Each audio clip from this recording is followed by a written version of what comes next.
abusado sexualmente por sacerdotes, religiosos y obispos en todo el mundo, la cifra es escandalosa. Y solamente los casos comprobados e investigados por organismos independientes existen 100.000 casos de víctimas de pederastia clerical. Hoy conocerán y serán testigos de lo que fue el caso de pederastia clerical de más alto rango, Józef Wesolowski, o más conocido por sus víctimas como Giuseppe. ¿Pero quién fue Józef Wesolowski? Nació el 15 de julio de 1948 en Polonia y después de graduarse de Derecho Canónico en 1980, prestó sus servicios en representaciones pontificias como Sudáfrica, Polonia, Suiza y Dinamarca. Gracias al hablar 7 idiomas, el alemán, el ruso, el inglés, además el polaco. Después de esto fue nombrado nuncio apostólico en República Dominicana en enero del 2008, hasta que fue retirado de su cargo en septiembre y agosto del 2003. Gracias a las denuncias de lo que fue la periodista República Dominicana Nuria Piera, que denunció abusos sexuales y violaciones contra menores de edad.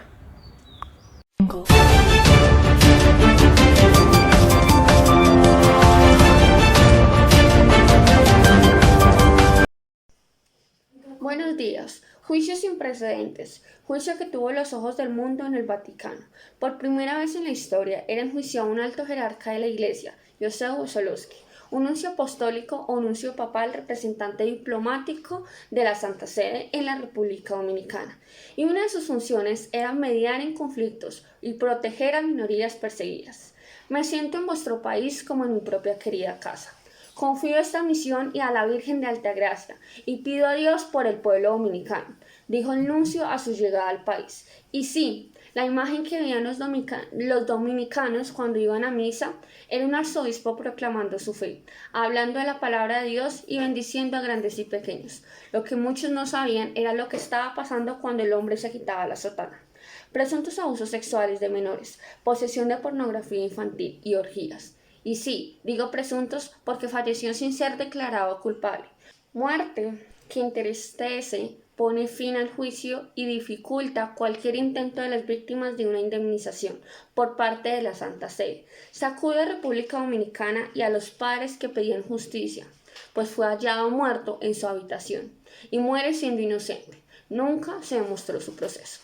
Y la historia comienza cuando la justicia de Santo Domingo se puso mano a la obra a investigar y la Fiscalía General de ese país le acusa formalmente de abusar sexualmente de adolescentes de escasos recursos económicos. Wesolowski fue a partir de ahí trasladado a Roma por la Santa Sede para ser juzgado en un proceso canónico, desatando sin embargo las sospechas de que podía ser una maniobra para protegerle y evitar así que fuera a la cárcel en Santo Domingo. El Vaticano cuenta con sus propias leyes de derecho canónico, el ordenamiento jurídico propio de la Iglesia Católica y tribunales diferentes a los ordinarios, para juzgar y condenar a los culpables de abusos, cómplices y encubridores que por ignorancia o por mala fe no obraban según la tolerancia cero. Pero más allá de las condenas jurídicas, ¿cuáles son las penas canónicas para un cura pederasta, para un obispo encubridor, para quienes miraron hacia el otro lado y no denunciaron? El Código de Derecho Canónico tiene tipificados diversos delitos sobre abusos sexuales cometidos por un sacerdote y plasma que el delincuente deberá conducir una vida de oración y penitencia. No se le permitirá celebrar la misa públicamente o administrar los sacramentos. Se le ordenará no usar el traje clerical o presentarse públicamente como sacerdote. Y en los casos considerados menos graves, donde no se dieron abusos sexuales, sino otro tipo de abusos de poder contra el menor, o en los casos de condena por desconocimiento de la obligación de denunciar, se va a valorar su formación sexual de los curas, su valoración de lo que son o no abusos, y los clérigos pueden regresar al sacerdocio después de un periodo de reclusión y tras un examen psicológico. No obstante, se les prohíbe cualquier trato con chicos y chicas. En casos muy graves, en los que el proceso penal ordinario haya declarado al clérigo culpable de abuso sexual de menores o cuando las pruebas son muy abrumadoras, la doctrina de la fe puede optar por llevar el caso directamente al Papa, con la petición de que promulgue con un decreto ex oficio la expulsión del Estado clerical. Ante esta medida no cabe recurso canónico. Si el Papa lo expulsa a un cura, ya no hay marcha atrás de esta decisión. Por eso, en agosto del 2013 se le realizó el juicio eclesiástico, donde perdió su investidura sacerdotal, pues lo declaró culpable de pederastia, donde la Congregación para la Doctrina de la Fe, el otrora Santo Oficio y el encargado de procesar los casos de abusos sexuales a menores de 18 años por miembros de la Iglesia, le quitó el estado clerical. Era la primera vez que un funcionario de tan alta jerarquía es castigado por abuso sexual. Y esa es la pena máxima de expulsión del sacerdocio y de la Iglesia. Pero al haber sido solo condenado por el Tribunal Canónico sin potestad penal, pues sí, sería libre y paseando a su antojo por las calles de Roma. Pero contemporáneamente, el proceso canónico y con la debida autorización del Papa Francisco, todas las autoridades judiciales vaticanas habían puesto en marcha un proceso penal contra él. Y pues en septiembre del 2014 fue puesto en arresto domiciliario, prisión domiciliaria en Italia, al ser señalado culpable y de posesión de material pornográfico de menores, el cual fue descubierto no en República Dominicana, sino durante su estancia en Roma, entre agosto del 2013 y el 22 de septiembre del 2014. Pero por motivos de salud, pues es llevado al Vaticano y con seguridad, extrema seguridad en su dormitorio. Y al cumplir penitencia y llevar una vida en oración, fue puesto ya en arresto, donde es el mismo portavoz del Vaticano quien dice que se tomarán medidas para que resida en un lugar concreto, limitado y sin libertad de movimiento ni de salida a ningún lado, ya que se le ha declarado culpable de un grave delito y aparte un diácono, ex colaborador de él, ha declarado haberle buscado a los niños para que mantuviera con ellos relaciones sexuales. Un testimonio que también lo confirmarían 4 testigos más. Este proceso se veía como una parte de la política de mano dura emprendida por el Papa Francisco contra los clérigos y representantes de la Iglesia Católica que abusaban o abusaron de menores. Y el Papa comparó las acciones de aquellos que cometieron esos crímenes con un grupo satánico. Pero ¿qué pasó después de esto? El 11 de julio, juicio penal del 2015, volvía a tener el juicio, pero su estado de salud no lo dejó presentarse. Críticas al juicio. Pero aunque sea un juicio sin precedentes, no todos van a aplaudir las acciones del Vaticano. La organización británica Sociedad Secular Nacional, organización que hace campaña por la separación de la Iglesia y el Estado, insiste en que es un intento de la Iglesia de evadir la justicia ordinaria y seguir juzgando a sus altos cargos en casa. El Vaticano no puede proveer de un juicio justo, al menos no como lo haría República Dominicana. Sin embargo, la Iglesia no tiene un sistema de justicia criminal establecido o experimentado.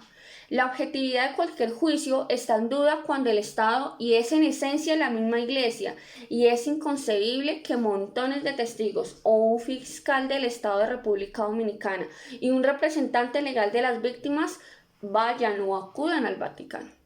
En ese sentido, aboga porque lo extraditen. Se aboga que sea criticado el Vaticano por no facilitar ese proceso y muchos pues considerarán a Osolowski un prófugo de la justicia. Desapareció de la República Dominicana y claramente voló en secreto al Vaticano, lejos del alcance de otras autoridades. El artículo 32.1. El Estado acreditante puede renunciar a la inmunidad de jurisdicción de sus agentes diplomáticos y de las personas que gocen de inmunidad. Conforme al artículo 37.2, la renuncia ha de ser siempre expresa. La inmunidad diplomática se refiere a los privilegios y beneficios otorgados. Estos son por normas nacionales e internacionales, Convención de Viena de 1961. Eso también hace parte de una de las críticas que hacen los diferentes estados al pronunciar que el Vaticano sí podía renunciar a esa inmunidad diplomática debido a los altos cargos que se les estaba acusando a Joseph Osolowski. El derecho canónico, código que ha sido ampliamente criticado por las víctimas de esos religiosos, pederastas, porque muchos dicen que sacerdotes juzgando a sacerdotes puede ser cuestionable, pero el código dice que sí, al ser hallado culpable, el exnuncio puede cumplir de 6 a 10 años de prisión. Lo despojó de su sacerdocio y de su inmunidad diplomática y lo expulsó del sacerdocio luego del Tribunal Vaticano lo hallara culpable. Pero eso es cuestionable, ya que ha sido el mismo Vaticano que lo ha protegido, a pesar de que ha pronunciado todas las medidas que tuvo contra él. Ningún estado, ni Polonia, que es su estado de nacimiento, ni República Dominicana, que fue el estado donde se cometieron los crímenes, han podido llegar a Józef Waszolowski, pues el Vaticano ha sido mediador de la protección y su salud ha sido uno de los claves pronunciamientos del Vaticano para mantener a este hombre bajo arresto domiciliario. Nada impide que el exnuncio hubiera sido acusado en el Estado de República Dominicana, porque aunque no existe un acuerdo de extradición, pues la Convención de Viena establece que la inmunidad es un privilegio del Estado y no de la persona, por lo tanto el Estado puede renunciar a la misma, y debe ser expresa según el artículo 32, hacerlo formalmente. También otra crítica es de las Naciones Unidas. Acusa al Vaticano de sistemáticamente adoptar políticas que permitían el abuso sexual de decenas de miles de menores por sacerdotes. Pero también encontramos defensa y respaldo del Vaticano. El Papa Francisco afirma que enfrentar el abuso es vital para la credibilidad de la Iglesia, pero la institución ha sido criticada por su ineficiente respuesta a alguna de las acusaciones. También dice el Vaticano que al haber sido nuncio diplomático, Waszolowski está sujeto a la jurisdicción de ese Estado soberano, pero que sus penas no se limitan simplemente a la excomunión o a la expulsión del sacerdocio. Pueden dictar sentencias también de cárcel, y el Vaticano se respalda con la ley número 8 del artículo 10 de pedopornografía, que la pena podría ser de reclusión de 6 a 12 años y multas de 50.000 a 250.000 euros. Pero la Santa Sede también se respaldaría que es ciudadano de la ciudad de Estado y que el Vaticano no extradita a sus ciudadanos. Además de que como nuncio goza de la inmunidad diplomática plena, y si estos son los artículos que lo respaldan en la Convención de Viena. El artículo 31.1 es uno de ellos quien respalda este anuncio del Vaticano, pues el agente diplomático gozará de inmunidad de la jurisdicción penal del Estado receptor, gozará también de inmunidad de jurisdicción civil y administrativa, excepto si se trata de estas imposiciones, pero Józef Waszolowski no viola ninguna de estas en República Dominicana, por lo tanto el Vaticano ahí tiene un punto a favor. Han sido más las críticas que los halagos en el juicio del Vaticano, pues muchos dicen que no sería distinto a los diferentes juicios. Es un intento más cínico de evadir la justicia secular. Han sido más las críticas que los halagos a este juicio de Józef Waszolowski, pues esas tácticas de relaciones públicas que usa el Vaticano han sido criticadas por las organizaciones de víctimas. Dicen que en el mejor de los casos, esa mayoría de los paneles sobre los abusos de iglesia pues han resultado ser una distracción ineficiente, y en el peor de los casos pues han sido manipuladas esas relaciones públicas. Lo van a decir muchas organizaciones de víctimas de violencia sexual. Pues, y en este caso pues no iba a ser diferente. Pero ¿por qué, o más allá de algunas excepciones, los miembros de la Iglesia Católica acusados de pederastia o de encubrimiento no son procesados por la justicia ordinaria, y en el mejor de los casos no son solo por tribunales eclesiásticos? La Iglesia Católica tampoco se va a caracterizar por facilitar evidencia a los tribunales, y más duras van a ser las críticas que hacen estas organizaciones de víctimas. Y dicen que hay diversos factores: obispos hábiles, abogados defensores inteligentes, fiscales tímidos y leyes seculares arcaicas. Los obispos son hombres bien educados, con abogados con muchos conocimientos, y la mayoría de los prelados han tratado temas de abusos, así que saben qué hacer para escudarse de cualquier crítica. hacen cualquier cosa para evitar tener que responder a preguntas difíciles bajo juramento. Saben que si se esconden tras sus portavoces, sus abogados y los tecnicismos legales, pueden seguir engañando a pares, feligreses, policías, fiscales y en el público sobre cuánto sabían o cuánto no hicieron los clérigos que abusaban sexualmente de menores. Puedo concluir diciendo que en estos casos diplomáticos y con orígenes eclesiásticos tendrá y seguirán teniendo turbulentas ponencias entre la justicia ordinal y la justicia clerical. Y si la Iglesia encubre o no este tipo de delitos, será quizás la justicia divina la encargada de escoger un bando.